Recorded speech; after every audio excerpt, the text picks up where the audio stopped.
kid? Welcome everybody back to another episode of the Handsome Homebuyer Podcast. My name is Charles, aka the Handsome Homebuyer, aka Captain Permit, aka motherfucking A. El judío maravilloso. Aka the 2020 LLS Man of the Year. Might be getting cold outside, but it's heating up in the world of handsome. A lot of stuff in the pipe. We're flipping houses. We're stacking commercial deals. It's nothing but excitement all day, every day. Matt, do you know who else is nothing but excitement all day, every day? Captain Permit. No, Captain Permit is like you can't give Captain Permit an intro like that. It's got to be come here. Come closer to the microphone. Come here. Bring it in. Come on in. No, bring it closer. Don't let this phallic thing. You're bigger than this anyway. Don't worry. Captain Permit.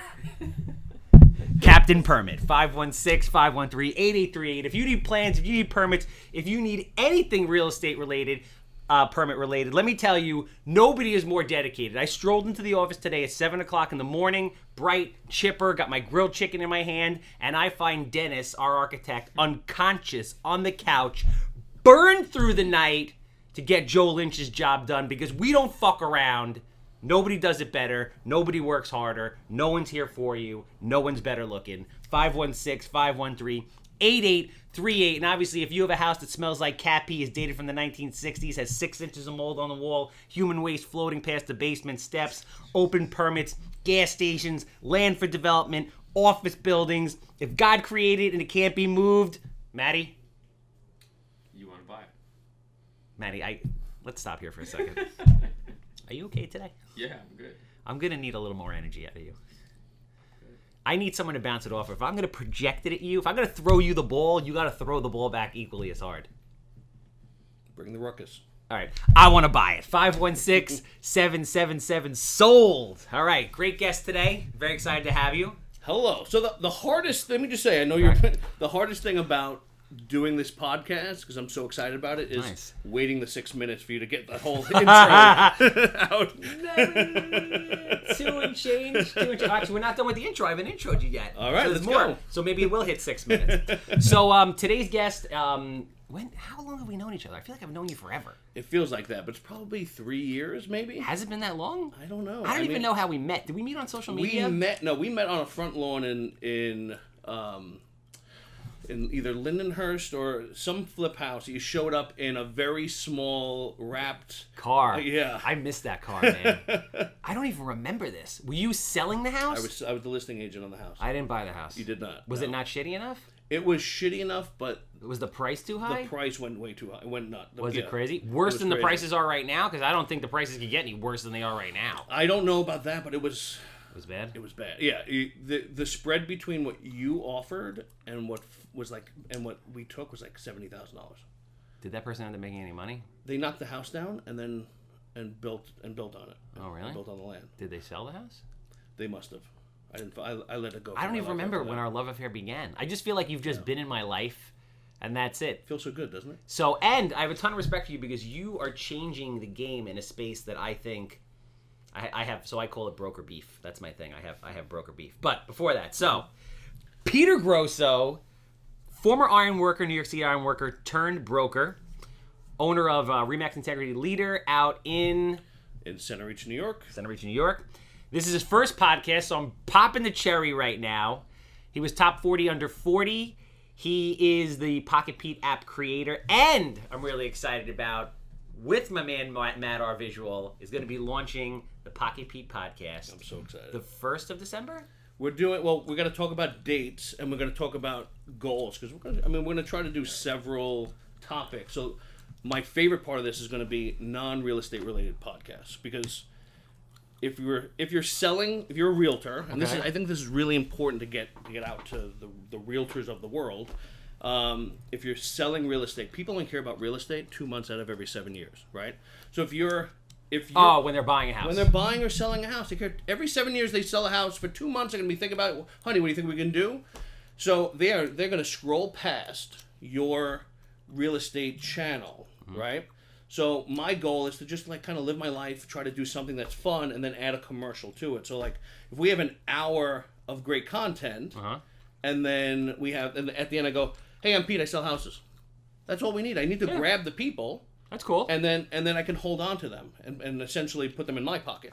So for those, dude, do me a favor, throw me that sweatshirt because it's fucking awesome. So Pete comes in here with swag. He's the only guest to ever come in here with swag.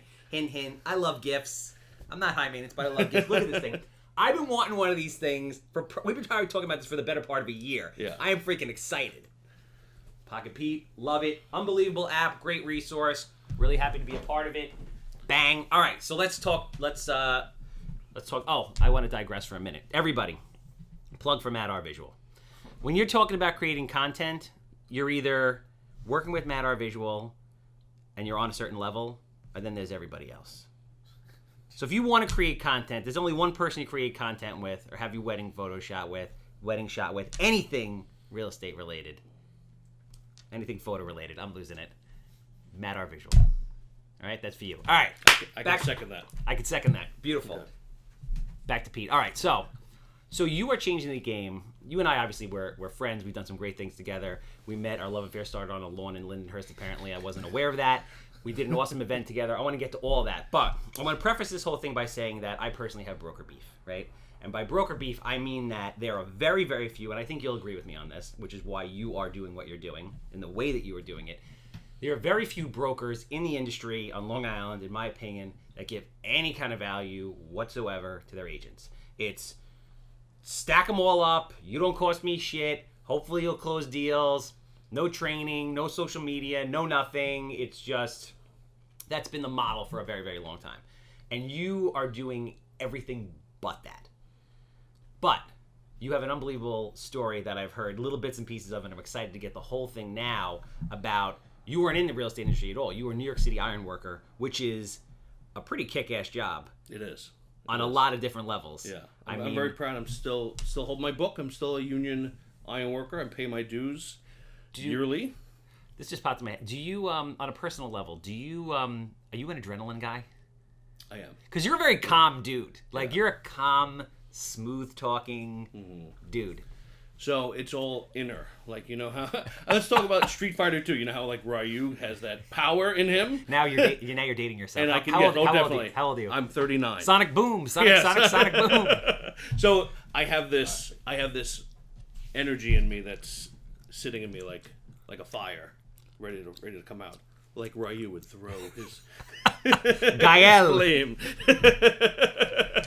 So, yeah, because just to do that kind of job, you're basically walking around harnessed in, but a lot of those guys don't even use harnesses. They don't, and a lot of times you shouldn't. So, and so I want you to consider this. Like a lot of times, especially if you're doing what they call bolting up. If you're putting bolts in a beam, you're in one spot bolting up the beam, and then you tie yourself in while you're sitting on the beam. I just learned this in at NYU. That's the gang. The gang crew. Wait, what gang is that? Shit, they call it something. So it's the raising gang. No, it's the raising gang. No, then there's another gang. There's 3 different gangs. I don't remember. Fuck. So yeah, right, so not important. I digress. So let's say you're bolting up. You're putting bolts in the beam. Then you're tied off. Then it's time to go to the other end of the beam. There's nothing to tie off to. You're the highest part, so you have to unhook. Yeah. Then walk across the beam. There's nothing to hook to. So the most dangerous part of the job, when you're actually walking the beam, there's nothing to hook to. And you could be like 60 stories up. Oh yeah. That's nuts. Yeah. And then you walk to the other side. Then you sit down on the beam.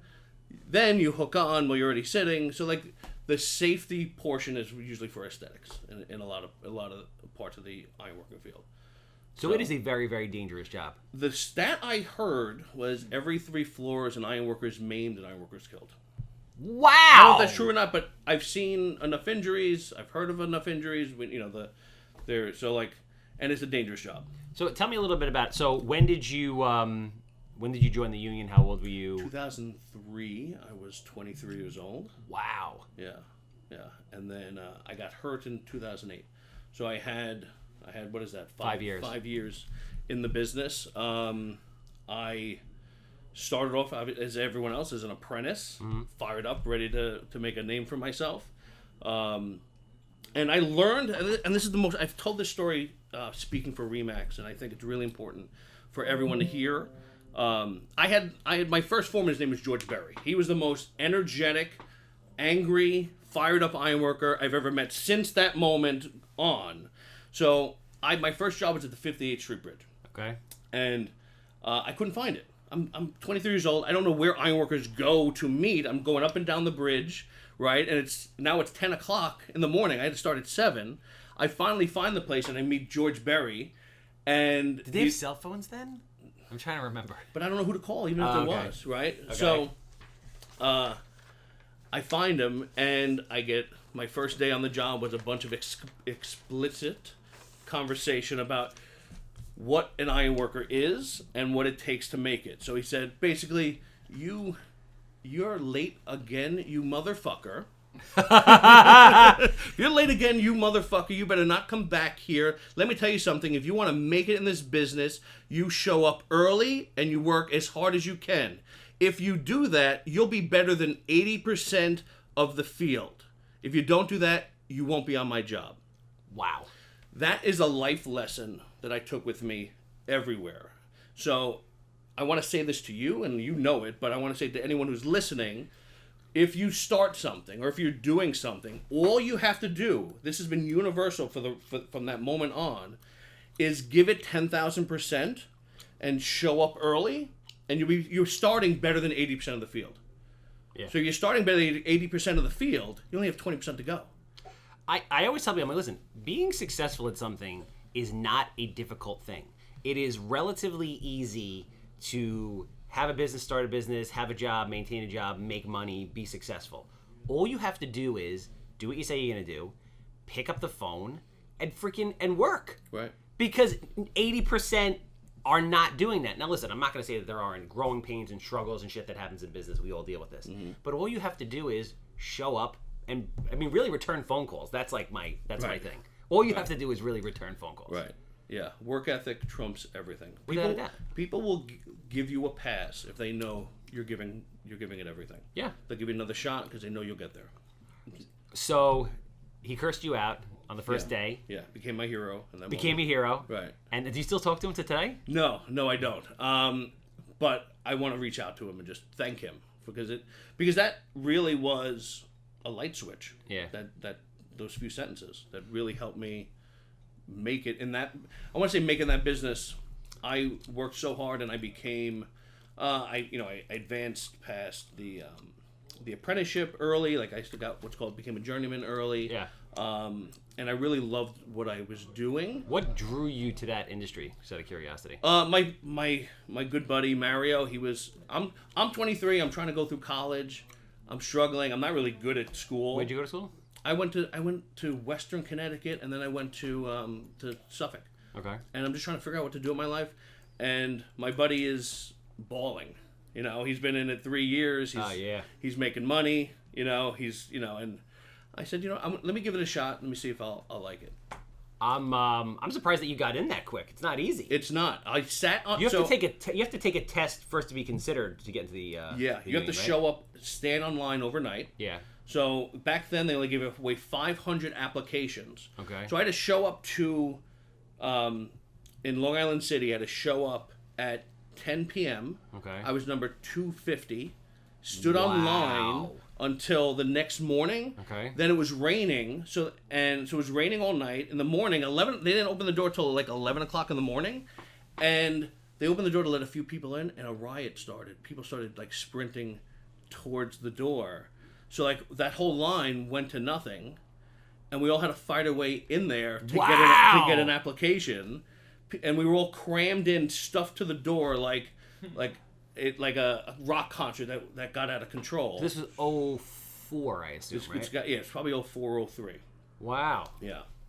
And so what happened? Fights broke out? Fights were breaking out, and basically it was you were crammed an inch from every human being. And you ever been like with people just pushing each other like waves? Yes. For about 2 hours. You literally have no control. You have no control. How did you get an application?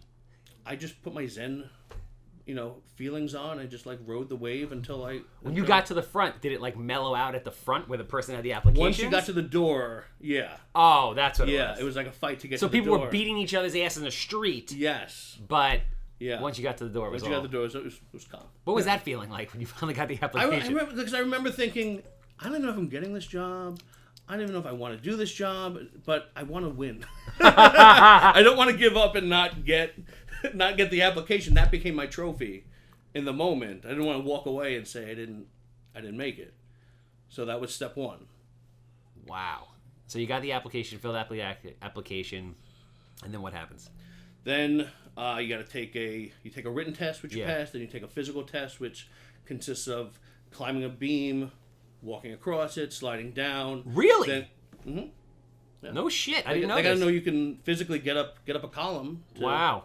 Yeah. Okay. Yeah, and as I am now, was the size of a gorilla, so I wasn't sure what was gonna happen. But I feel like you're the kind of guy that's been this size since you were 12.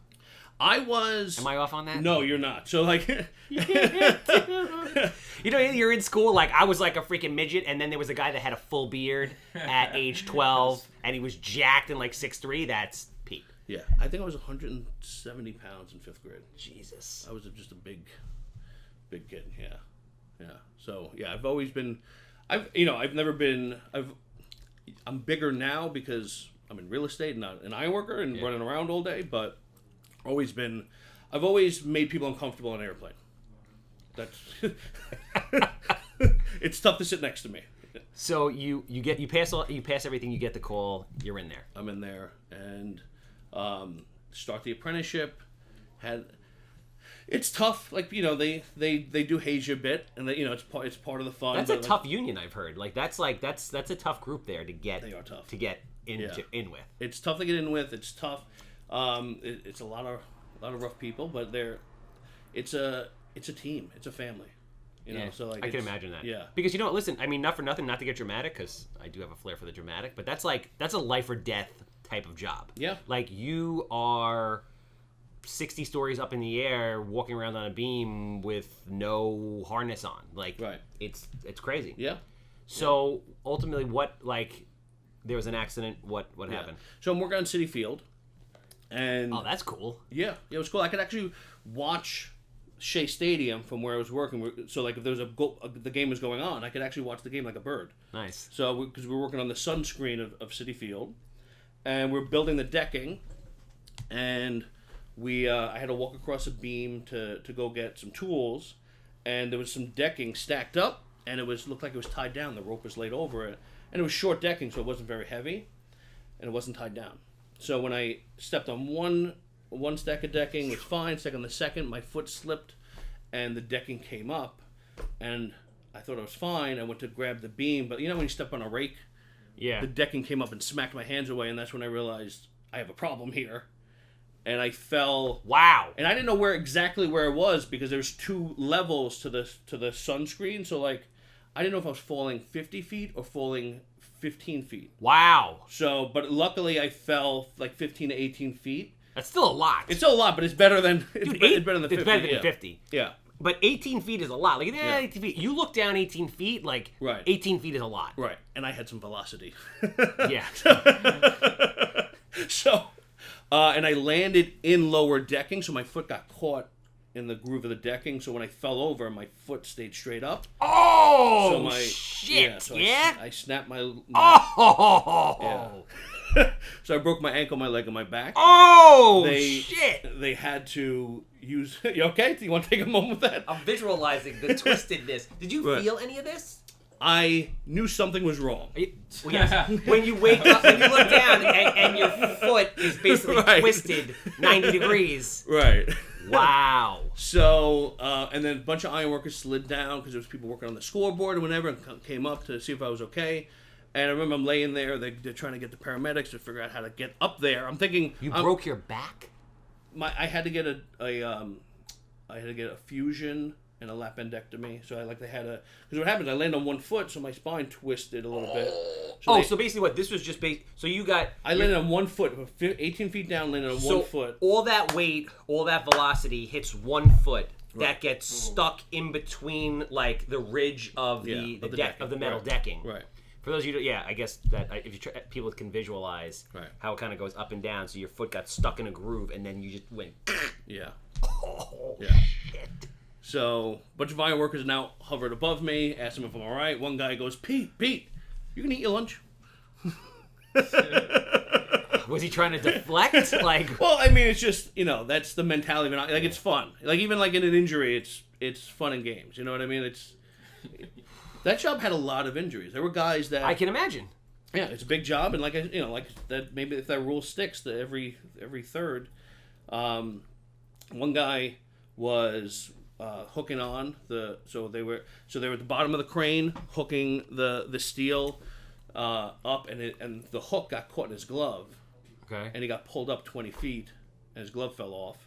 So he fell 20 feet. So imagine a hook catches your glove. Yeah. The crane moves fast. So like, as he was coming up, he pulled him up 20 feet before anyone knew it. Yeah. So he's hanging by his glove 20 feet in the air, and Holy then the glove fell off. Shit. And he broke his leg. So, guys falling whole. Like, so that was, like, there was probably 10 injuries there. Does anybody go... So how many years do you have to be an ironworker in order to be able to retire? You need 5 years vested. Okay. But you don't get much. Okay. And then you think you have to be 58 to start collecting. And does anybody make it the distance? Does anybody there are go guys, the yeah. distance?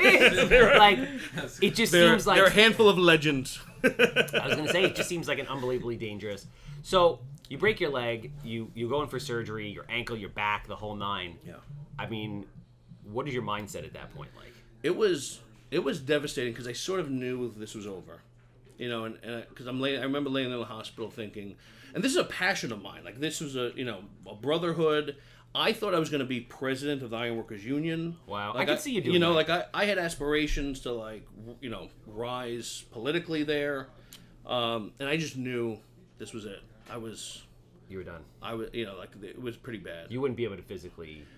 I don't think so. Especially with my back, and I'm very stiff now. Yeah. So, like, I probably could, but it wouldn't be a good idea. Because all you need is one bad day. And that's it. And that's it, How are you physically now? Like, you feel it? I feel it. I can... So, I've since then, I've learned some lessons about my body. And I've, done some weightlifting to kind of, like, fight back. Yeah, mitigate.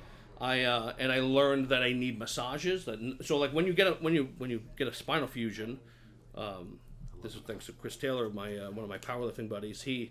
When you walk, normally your hips flex with it. When you have a spinal fusion, your spine doesn't move, and you're only just your hips. So I built up knots in a way that I thought I was going to be bedridden for the rest of my life, and I didn't realize what it was. Yeah. And we got them worked out, and then I started trying to weight train and things like that, and I ended up getting up to a 600-pound squat. Nice.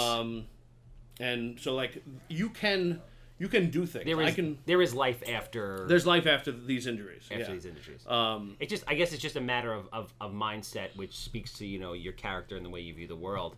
But so it's always interesting to. I always like to talk to people about like the pivotal moments in their life that.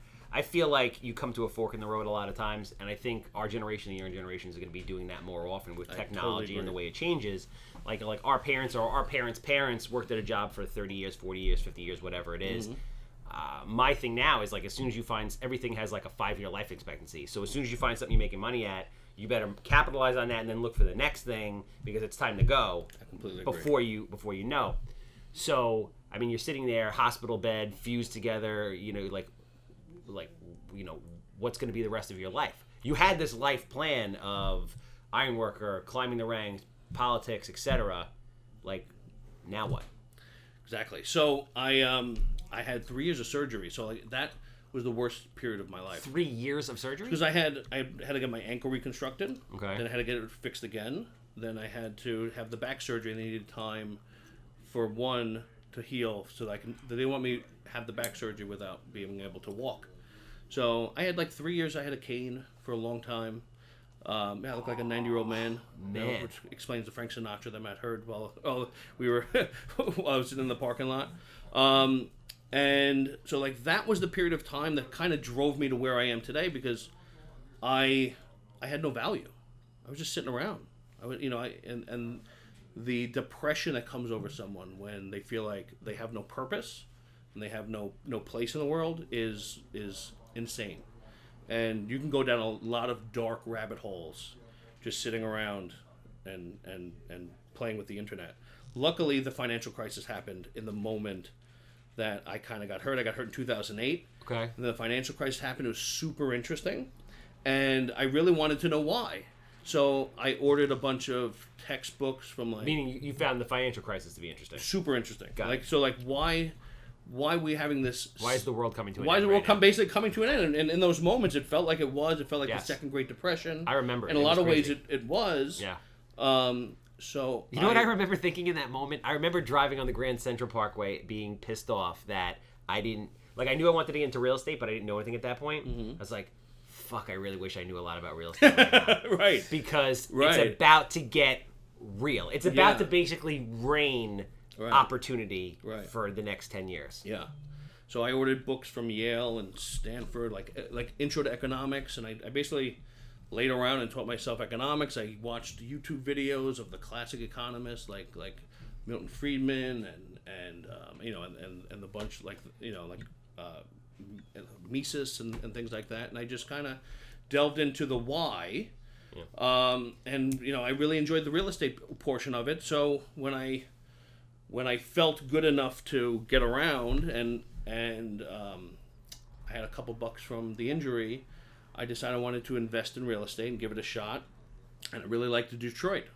So I flew up to Detroit and made some connections and started investing. Now this is when, just to put it in perspective, well, two things I want to touch on. A, because I remember we were talking about offline where, you weren't an unbelievable student. You had a lot of like disciplinary problems.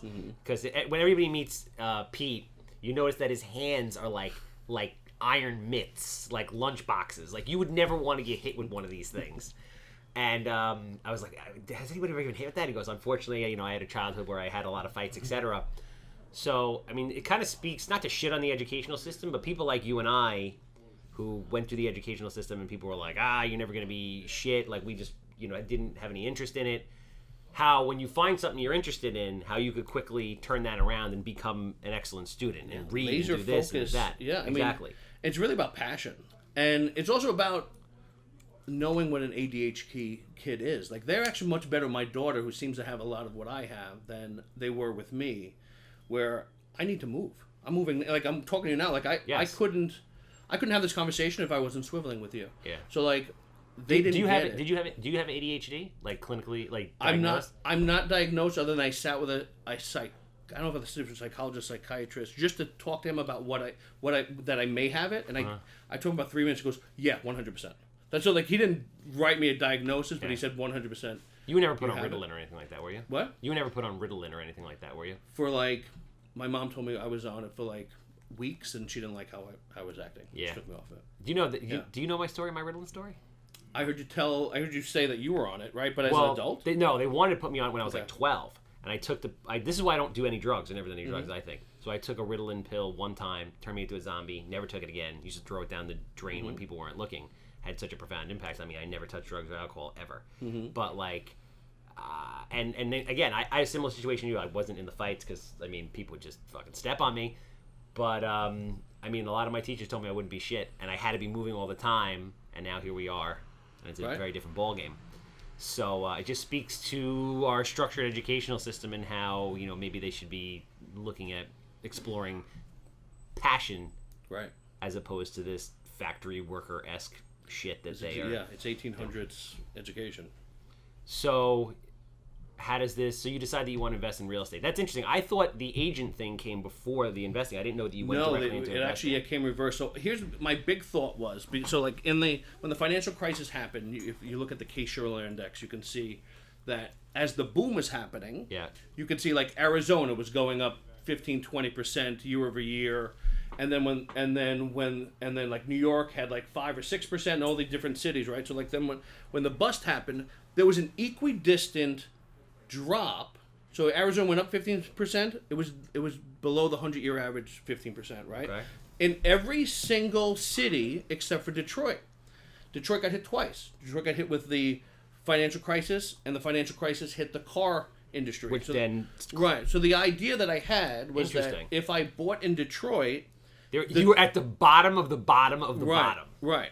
That it would double up on the way back. Oh, interesting. So, okay. And you had no formal real estate investment education at this point. This was just feeling. Feeling. Yeah, feeling. Reading the Wall Street Journal every day. We never talked about this. Wait, so did you buy in Detroit? I did. What'd you buy?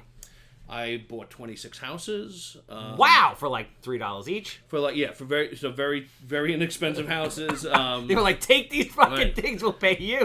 Right. Wow, and rented them out. Rented them out. Do you still own all this stuff? I own 7 right now, so I sold off a bunch. So, because here's what I've learned, and this is a great lesson for so I was right. I was right on the macro, but I didn't understand yet the micro. Yeah. So I knew. And that's the difference is you have to understand the on the ground stuff. Yes. I was brand new to it, so I made a lot of mistakes. Yeah. Still made money and thank God didn't get wiped out. But it could have went that way because if you don't understand the micro and the day to day and the things like that, which I got the hard lesson. Yes. Especially in Detroit. you're not there. I was there a lot. Oh yeah. I was flying in and out, driving there and back, and this is the reason why I stopped investing out of town. And buying stuff out of town, and why I became a real estate agent is because I had kids, and I'm like, I can't keep traveling. I thought I was going to own a rental property in every state. Mm-hmm. I thought that was going to be the goal, and then I had kids. I'm like, I can't leave them. I want to be with them. Yeah. So I started deleveraging there. Do I want to have kids? You do, but it's exhausting. For a guy with a lot of energy to say, that's a big deal. For a guy who can't stop swiveling in this chair, that's a lot to say. So keep going about real estate. Right. So so I said, you know what, maybe I'll try it locally. And I sat with 3 different brokers, and I sat with who became my broker, Rita, and who was the original owner of Remax Integrity Leaders. And first, she started doing the Remax thing for me, tell me how much I can make, when you reach the thing, and how much better it is. And I said, and I remember the first thing I said, and this is also something I want to impart on every single real estate agent or anybody anywhere that wants to get into something. I said, stop. I don't care about the amount of money I'm going to make this year. I need to know how you can make me better over the course of the next 10 years. Because it's really not about year one, especially in real estate. You don't make anything in year one. Year one, I made $26,000. I hustled. I worked 80 hours a week trying to put something together, throwing everything against the wall to see what was my way. I made $26,000 in income. I spent $26,000. So for year one, I was 0.0. Yeah. But that's how I got to selling from 7 houses. The next year, I sold 47.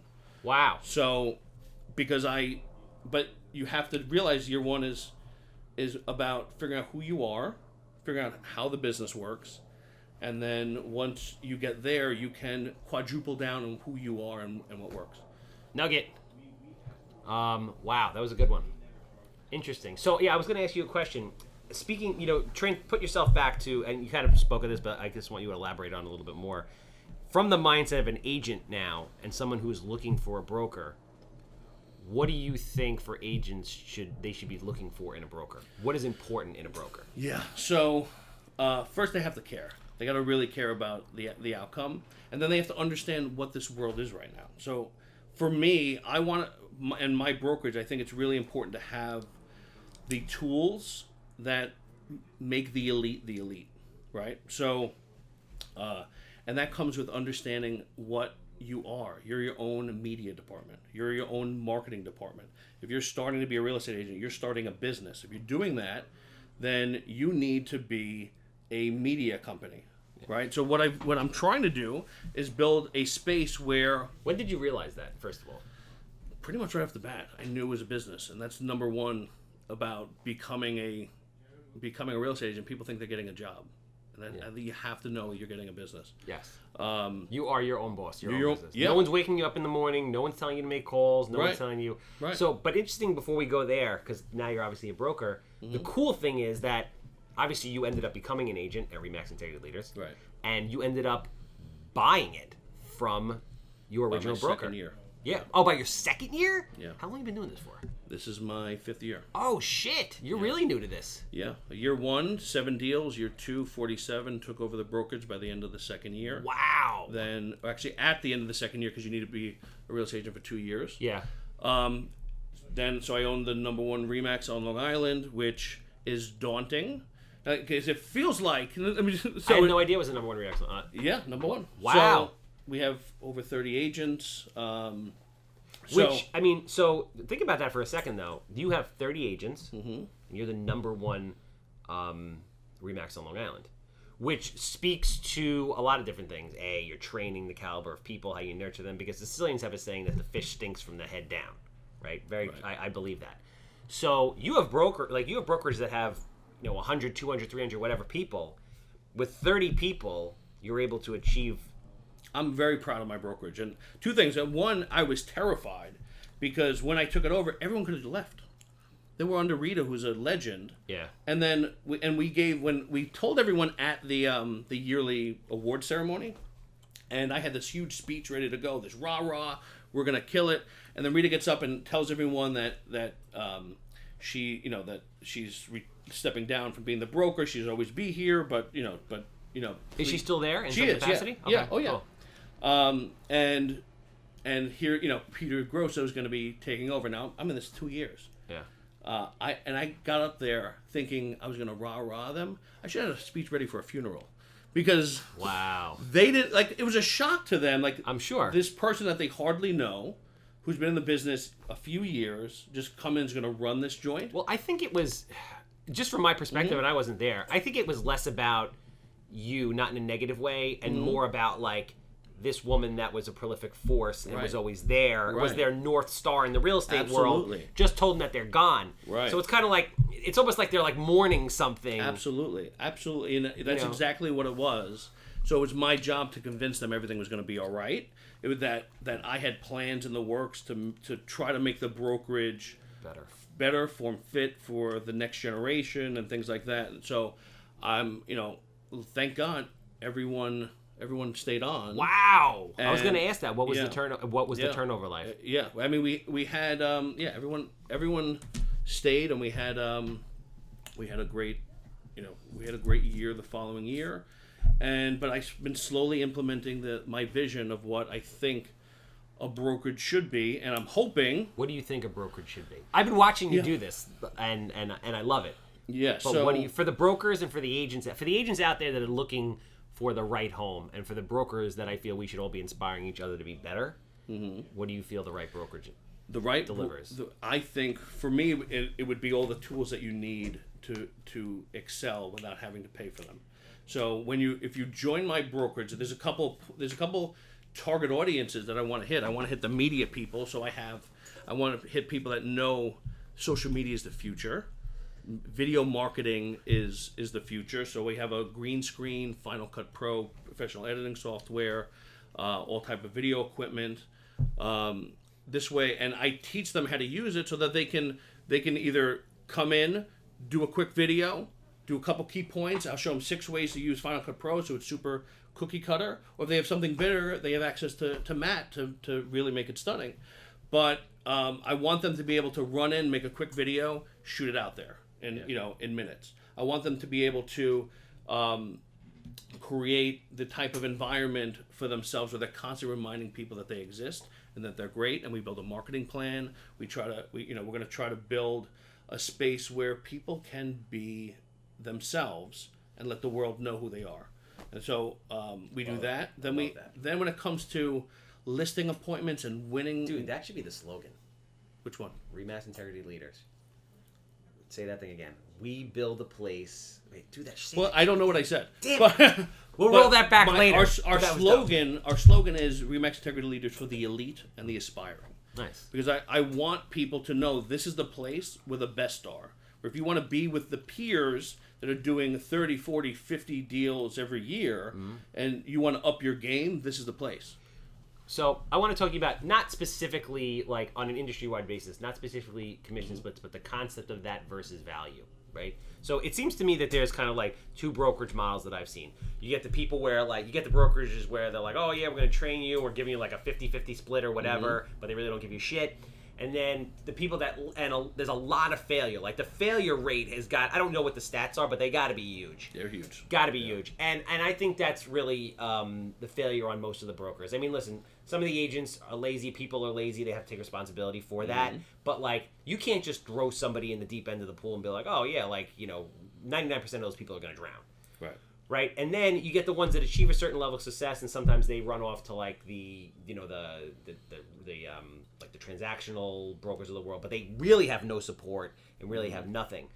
I am of the belief that there is a happy medium where everybody can do well, and the agents will actually do much better than in a 90-10 scenario or in a transaction scenario if the broker is giving them the value and the tools to succeed, which is what I think you're doing. That's the goal. So and it's your own business. So my goal is to have the platform to have your own business.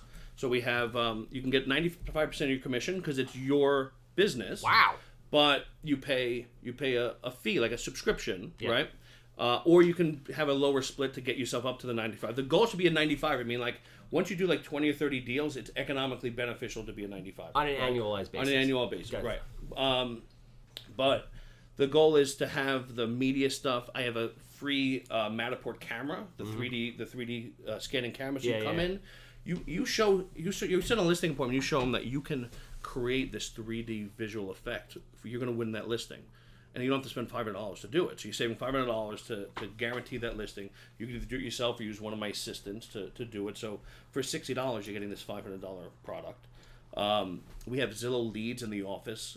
So I spend way too much money on Zillow leads because the goal is twofold. One, to add some value so agents can get some deals under their sheet. But for newer people or people that are trying to raise the amount of volume they're doing, they need practice. Yeah. And one thing that Zillow does, and Realtor.com, we get Realtor.com leads too, is these internet leads teach you how to convert quickly. So they teach you how to get your elevator pitch out immediately. And they also give you the type of volume that helps you make mistakes. Yeah. Mistakes are the greatest thing in the world. Without a doubt. Right? So like when I first started, I bought Zillow leads and I just pounded them. Like it's one of the 20 things I was trying. And it allowed me to go from what felt like a 1-year agent to a 20-year agent because I did way more interactions. I did 20 years of interactions by forcing these people to call me and call them and like be on top of it. So it allowed. I want that for my agents, right? But that's also a testament to your character because that's a painful process, and a lot of people aren't willing to put themselves in that kind of uncomfortable situation.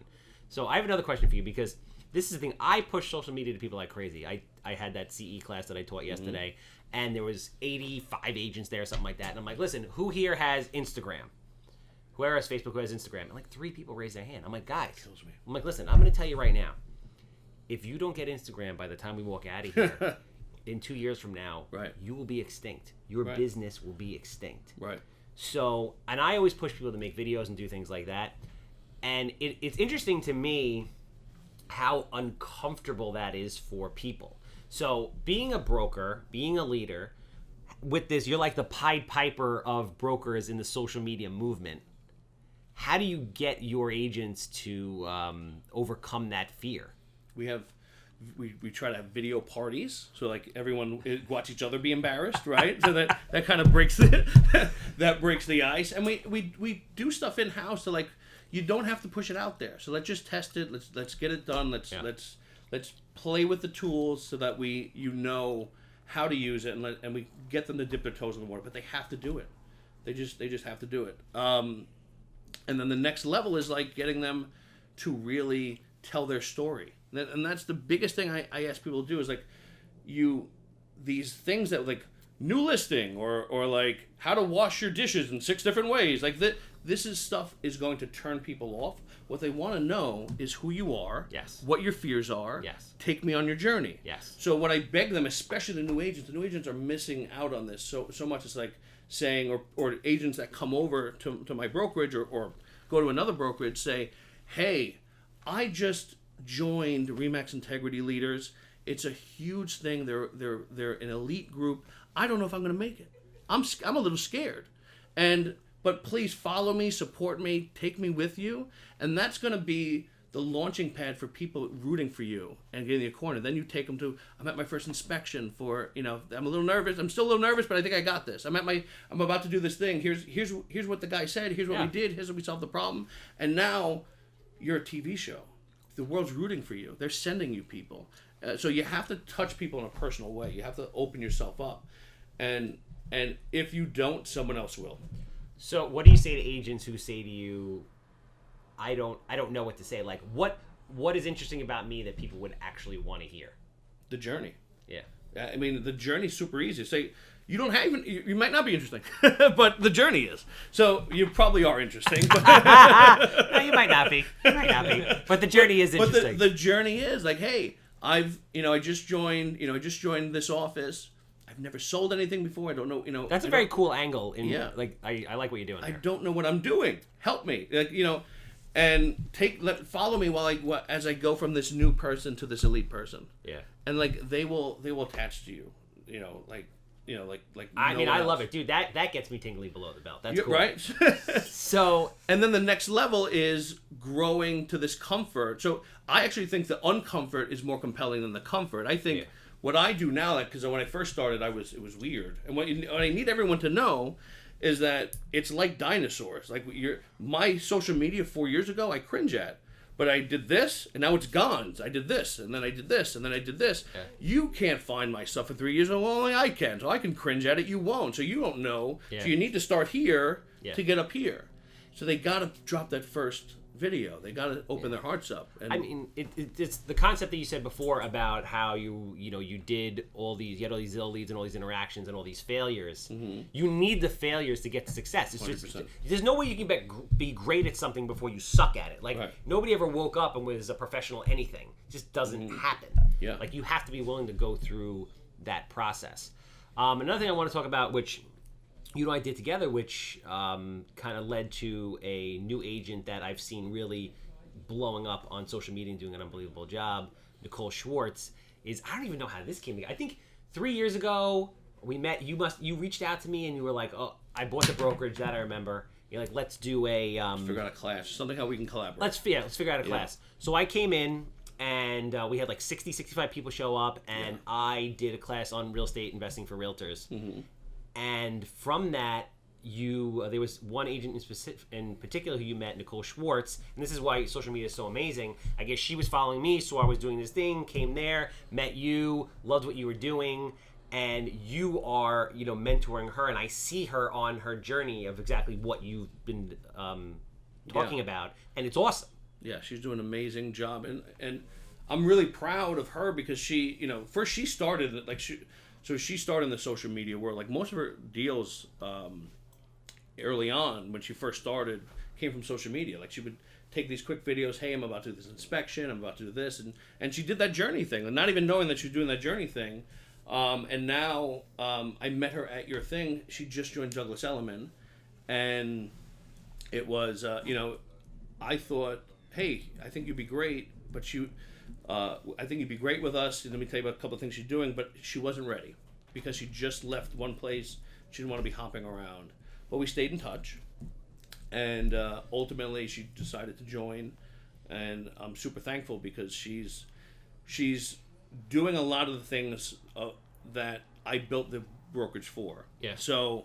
And she's in her early to mid 30s, right? Early 30s. Yeah. So she's exactly like that demographic that's growing up in that world that should be taking advantage of it. Exactly. So the other day she had, and you guys got to look up this video and just look her up. She's doing great. But she had a client that called her and said, I want to check out this house. It's on Oak Island, but the only way to get there is with a boat. Where the hell is that? It's some remote place. Did she do a video with the client? Yes. On it? Yeah. So it was a guy? It was a guy, I saw that, yeah. So she got a friend to lend her a boat, and he was the captain, and we met this guy. We took a video of him and his journey, going to this house on a boat. That's freaking dedication. Where the hell is Oak Island? I don't know where it was, but it took a while to get there. You went also? I went also because I wanted to document it. I was so inspired. Please tell me you bought the house or put an offer. He's putting an offer. Yeah, he's putting an offer. But more importantly, we got the video of her saying, "I will do anything to help my clients." Yeah. I got a captain of a boat in a boat. Yes. So what can you like? You don't get any better than that. Right. So these moments need to be documented. So as a broker, I'm like, I can't let you be alone. So we jumped in. Wow. I took a ride on the boat. I had a 1:00 appointment. Yeah. That so then I had to push it back. I didn't realize how long it was. And it's 2:00 appointment. Then we're driving back, and one of the boat engines stalls. Fuck. So now we're like that becomes 3:30. We were stuck in the ocean for a little bit. It was a good time. But that also but that says a lot about you as a broker also. that you're willing to go and do that for your agents. So I love it. I love the passion. If they have passion, I have passion. I mean, that's what I need. That's what I desire. I want to help. See, Matt, that's why when I throw the ball over to you during my intro, I need you to throw it back with similar velocity. Okay. All right, good talk. We're back. So I have two final questions. One is being in the market every day, being an educated, astute student of the game, and going back to what you did originally with that feeling of Detroit and ultimately being right. What do you think about the market right now locally, and where do you see it going? So I think we're going to have a two-tier market. I think demographics are shifting fast. Crazy. So my parents, my grandparents had 7 kids. And so I have endless aunts and uncles. My Thanksgiving's coming up. We're having 50 people at my house for Thanksgiving. Right? Wow. That's because of the baby boomers, right? They blew the place up. They were full of people now, right? Without a doubt. Now, I have 2 kids. I may have a third. I don't know. The average person has 1.8 kids. So the baby boomers are a huge portion of our population, and their knees hurt. Yes. So if their knees hurt, they don't want to go those stairs anymore. They're downsizing. They're walking away from those big houses. They're putting the for sale signs on the lawn. Yeah. And the buyers aren't there. The first-time home buyers are buying in. So we have the baby boomers and the first-time home buyers squeezing into the same group of houses, and that's going to happen for a while. Yeah. And those bigger houses are going to... We're going to see the market's possibly an even cost between a 3,000 square foot colonial and a 1,500 square foot ranch, because the demand for those are going to be higher than the colonials. And then when you put the new tax law in, when you roll that all in together, and people are like, I don't want to spend $30,000 in taxes or $25,000 because I can't afford it, and I can't heat this big house and this and that. That's actually very, very interesting that you say that. And they have more fun. I got the Alexa. I'll have a good time. My 1,500 square foot hat. Put on Netflix. I don't need. Yeah. I don't need a. I mean, trends are changing. The younger generation, forget about the affordability factor, but you can't because it's huge. They would rather have more money and have more experiences and travel. It's different. Tastes I showed are changing. a 500 square foot house this week, and they loved it. And there were multiple offers on it. What is it? A 1-bedroom? It's a 2-bedroom. They squeezed 2 bedrooms in there. Really? Yeah. But it was high demand. 500 square feet. Wow. Yeah. Very interesting. Yeah, I mean, where was this? It was in Sound Beach. What was the asking price? I'm just curious. $189, and it went over 2. Wow. Yeah. Because the market's funky right now, man. Let me tell you, I am noticing, we're still putting out a decent amount of product, but I'm buying a lot less because I'm not doing this to lose money, and the guys that are buying are just grossly overpaying, overpaying. And we're getting a lot of showings and we're selling the houses, but it seems that there is definitely a lull in confidence right now. There's a lot of people moving through houses and people are not very quick to pull the trigger. Right. That is what I'm seeing, and what my showing ratio to offer ratio has changed dramatically. Huge. It has. It used to be 3 showings, get an offer. Now it's 10, 11 showings, get an offer. Very big. Yeah. Very, very different. And the thing that worries me about there is if people start to freak out. We're lucky because there's not a lot of inventory. But if people are looking to move houses and they start to freak out, then prices start to drop, and then you get this whole kind of just domino effect of shit. I think if interest rates start to creep up, we'll get faster buyers, because you get this psychological fear that I missed the boat. You think so? So yeah. So it normally I would reverses. agree with you, but I agree with you 100% with that. But the thing is, I don't know. I don't know if them dropping interest rates was a good idea, because... No, I'm not saying the lower. I'm saying if it goes higher, it'd be better. No, I'm saying no. I know, but I'm saying what they just did that to pump. That made me concerned. I'm like, yo, the economy's in a fucking state here. Why are we dropping interest rates? And then I think that they did that to stimulate the economy. When locally, I think it had people step back a little bit and said, what's going on here? Right. What are you afraid of? And hurt us. At the same time, if they jack interest rates, I think people are so used to low interest rates, they're like, oh, they'll come down again. Or if you start to push it and things become more expensive, people already can't afford to live here, period. Right. So it's a very interesting, weird time, because if you look out in the market, there's student loan issue, there's a lot of cheap capital for investors, which is a systemic problem, but I don't see any, aside from lack of affordability and a slow grind down, I don't see any major systemic problems like the stock market, subprime mortgages to just crash this thing. So I think we're stuck in like this fucked up place of weirdness. Yeah, just sidewaysness. Yeah. It's a weird feeling. Yeah. How do you feel about that? I think you pinned the nail on the head. Yeah. I want to point out one thing. And this is a bit of a non sequitur. I want the world to know one other thing I'm adding for my agents. This is something I really want the world to understand, is that I'm building a podcast studio for them. So I'm going to have with the help of Matt R. Visual. Matt R. Visual. He did an incredible job.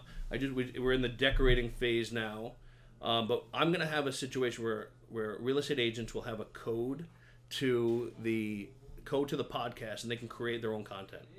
And which is awesome. I think that's the next step in this industry is have a place. It's in a warehouse. So like my contractor took part of his warehouse and built me out a podcast studio that I can make free for my real estate agents. Nice. So big shout out to Rob Esposito, RJE Design and Construction. We're trying to rebrand him to be Rehab Rob, but we'll like see. it. Yeah, we'll see how that goes. My final question is, for all the agents out there, people that are thinking about becoming agents, there's like 29,000 agents out there, and half of them have never done a deal. There's agents that are sitting with their brokers right now that aren't happy. There are people that are considering getting into real estate, but haven't taken that first step. As a broker, as someone that is changing the game and who really cares, what do you say to those people? I say you have to understand. You have to give it 10,000%, and that means knowing that something else is going to lack. Meaning that you have to know that it's not something that fits into your life. It's something that's going to get in the way of other parts of your life. If you really want to be successful, you need to work and work and work, and that means not being great at the job you have now, not being a little worse at other things. Because you can only have one focus. If you want success to be that focus, then be prepared to hearing it from other people that, hey, I wanted you at that party this weekend, and sorry, I'm trying to make my dreams come true. So if you're not ready to be worse at other things so you can be great at real estate, then take a moment and ask yourself if it's the right place for you. I think that's the most important thing I can say, especially when trying to get it off the ground. And then also you have to, and I think success in any business is you have to be candid, honest, and open with yourself in the world. So like if you do that, you will be endearing to people, you will connect with them, and I built a real estate referral business around being a concierge caring real estate agent for my clients, and 90% of my business is referral. And myself and my team, we're going to sell 70 houses this year. Nice. And it's 90% referral. And that's because we do that. We bring our hearts and into this, and we make it an experience. We make it an experience like no one's ever had experience before. Love it. Dude, you're the man. I love you. Thank you for coming down. Very happy to be your friend. Very happy to watch the journey and help you in any way that I can. You're really changing the game, revolutionizing the broker industry, and I think it needs more people like you. Appreciate you, man. So if people want to talk to you, they're interested in joining the brokerage, whatever it is, how do they get a hold of you? Social media, etc. Right. So you can find me. You can find me as Peter Grosso on Facebook. I'm also the Broker's Corner is my business page. Or you can call me 631-320-8848, 631-320-8848. Call, text, email, 24/7. Beautiful. Speaking of great things, and a gentleman who is lacking in nothing, Captain Permit. 516-513-8838. You need plans, you need permits, you need anything permit related, interior alterations, legalizations, commercial, new construction. We're here for you. And obviously, if you have a house that smells like cat pee, I'm your guy. 516-777 sold. That is a wrap.